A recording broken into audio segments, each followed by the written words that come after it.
Hi friends, welcome to my channel H20 farm house. ನಾನಿವತ್ತು ನಿಮಗೆ ಕ್ವಿಕ್ಕಾಗಿ ಈಸಿಯಾಗಿ ಹಾಗೆ ಟೇಸ್ಟಿಯಾಗಿ ನಿಪ್ಪಟ್ಟನ್ನು ಹೇಗೆ ಮಾಡೋದು ಅಂತ ತೋರಿಸ್ತಾ ಇದ್ದೀನಿ. ನೋಡಿ, ನಾನಿಲ್ಲಿ ಒಂದು 7ರಿಂದ 8 ಮೀಡಿಯಮ್ ಸೈಜ್ ಆನಿಯನ್ನ ಸಣ್ಣದಾಗಿ ಕಟ್ ಮಾಡಿಟ್ಕೊಂಡಿದ್ದೀನಿ. 1 ಬೌಲ್ನಷ್ಟು ಹುರಿಗಡಲೆನ ತೊಗೊಂಡಿದ್ದೀನಿ. ಆನಂತರ 1 ಬೌಲ್ನಷ್ಟು ಕಡಲೆ ಬೀಜನ ಹುರಿದ್ಬಿಟ್ಟು ಇಟ್ಕೊಂಡಿದ್ದೀನಿ. ಈಗ ಕಡಲೆ ಬೀಜನ ಸ್ವಲ್ಪ ತರಿಯಾಗಿ ರುಬ್ಕೊಳ್ಳಿ. ಅದನ್ನು ಆನಿಯನ್ನ ಹಾಕಿಟ್ಕೊಂಡಿದ್ವಲ್ಲ ಅದೇ ಪಾತ್ರೆಗೆ ಸೇರಿಸ್ತಾ ಇದ್ದೀನಿ. ಹಾಗೆ ಹುರಿಗಡಲೆನೂ ಕೂಡ ಪುಡಿ ಮಾಡಿ ಅದನ್ನು ಆ್ಯಡ್ ಮಾಡ್ತಾ ಇದ್ದೀನಿ. ಹಾಗೆ ನಾನಿಲ್ಲಿ 1 ಬೌಲ್ನಷ್ಟು ಕರಿಬೇವನ್ನು ಸಣ್ಣದಾಗಿ ಹೆಚ್ಚಿಟ್ಕೊಂಡಿದ್ದೀನಿ. ಈಗ ಅದನ್ನು ಕೂಡ ಆ್ಯಡ್ ಮಾಡ್ಕೊಳ್ಳೋಣ. ಆನಂತರ 1 ಬೌಲ್ನಷ್ಟು ಮೈದಾ ಹಿಟ್ಟನ್ನು ತೊಗೊಂಡಿದ್ದೀನಿ.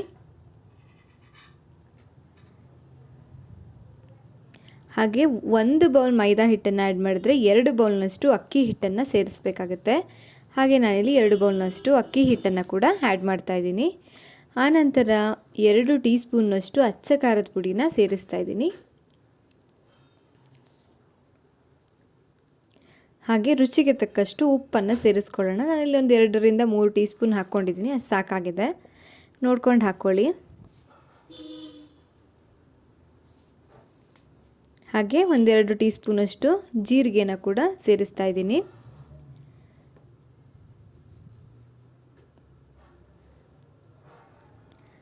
ಆನಂತರ ಸ್ವಲ್ಪ ಸೋಡಾನ ಹಾಕ್ಕೊಳ್ಳೋಣ. ಹಾಗೆ 2 ಟೀ ಸ್ಪೂನಷ್ಟು ಬಿಸಿ ಮಾಡಿರುವಂಥ ಎಣ್ಣೆನ ಹಾಕ್ಕೊತಾ ಇದ್ದೀನಿ. ಎಣ್ಣೆನ ಕಾಯಿಸ್ಬಿಟ್ಟು 2ರಿಂದ 3 ಟೀ ಸ್ಪೂನು ಹಾಕ್ಕೋಬೇಕು.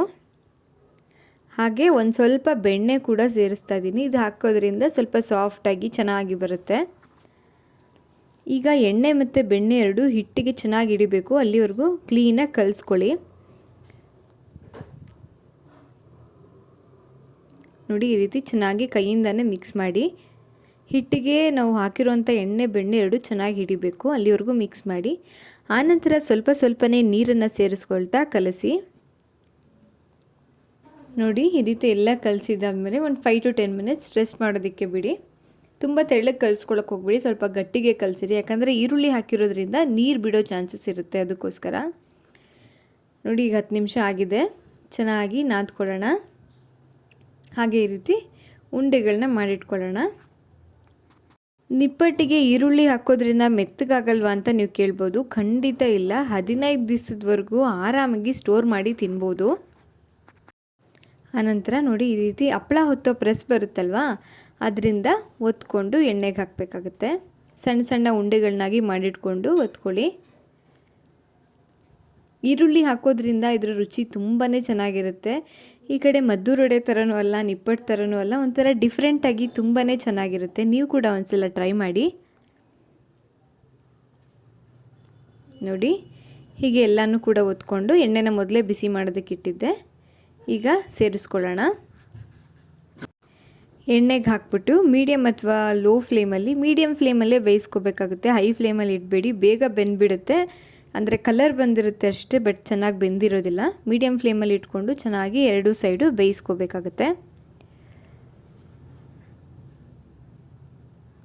ನೋಡಿ, ಈಗ ಎಲ್ಲ ಕೂಡ ಚೆನ್ನಾಗಿ ಬೆಂದಿದೆ. ರುಚಿಯಾಗಿರುವಂತಹ ನಿಪ್ಪಟ್ಟು ರೆಡಿ ಆಯಿತು. ಒಂದೊಳ್ಳೆ ಟೀ ಟೈಮ್ ಸ್ನ್ಯಾಕ್ಸ್ ರೆಡಿ.